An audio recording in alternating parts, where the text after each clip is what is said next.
બનાસકાંઠાના લાખણી તાલુકાના આગથડા અને ધાનેરાને જોડતો મુખ્ય માર્ગ બન્યો ભ્રષ્ટાચારનો હડકો। આગથડાથી ધાનેરા રોડ વર્ષોથી તૂટેલી હાલતમાં સ્થાનિક લોકો નેતાઓ જોડે ધર્મના ધક્કા ખાઈને કંટાળી જતા એમની પરેશાની પરમસીમાએ પહોંચી। લોકો બનાસકાંઠાના ખેડૂત આગેવાન સાથે ગાંધી ચિંધ્યા માર્ગે આંદોલનના રસ્તે ઉતરી માંડ રોડને મંજૂર કરાવ્યું, પણ અહીંયા તો પાડાના વાગે પખાલીને ડામ જેવી જ પરિસ્થિતિ જોવા મળી રહી છે।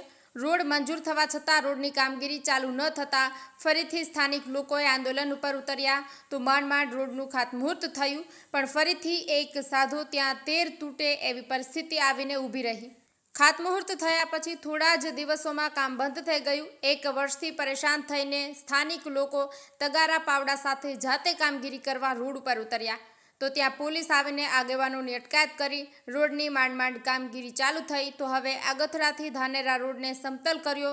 તેના સમતલ કર્યા વગર જ માત્ર બંને સાઈડો ભરીને ઉપર છલ્લો રોડ બનાવવાની કામગીરી જોઈ ખેડૂત આગેવાન દોલાભાઈ ખાગડાએ સ્થાનિક લોકો સાથે ત્યાં જવાબદાર અધિકારીઓને મળતા કોઈ સંતોષકારક જવાબ ન મળતા એમને આ રોડની કામગીરીમાં મોટા પાયે ભ્રષ્ટાચાર દેખાતા ગામે ગામ મિટિંગ કરીને હજારોની સંખ્યામાં 2 ઓગસ્ટે શનિવારે પાલનપુર કલેક્ટર કચેરી પોતાની રજૂઆત અર્થે જશે। વધુમાં દોલાભાઈ ખાગડાએ જણાવ્યું હતું કે છેલ્લા 30 વર્ષથી ભાજપના શાસનમાં સૌથી વધુ વિકાસ માત્ર ભ્રષ્ટાચારનો થયો। ભ્રષ્ટાચાર સિવાય ગુજરાતમાં કંઈ જ વિકાસ થયો નથી। જો અમારી માંગણી સંતોષવામાં નહીં આવે તો આવનારા સમયમાં ઉગ્ર આંદોલન થશે, તેની સંપૂર્ણ જવાબદારી તંત્રની રહેશે। મહાદેવ પ્રજાપતિ, લાખણી।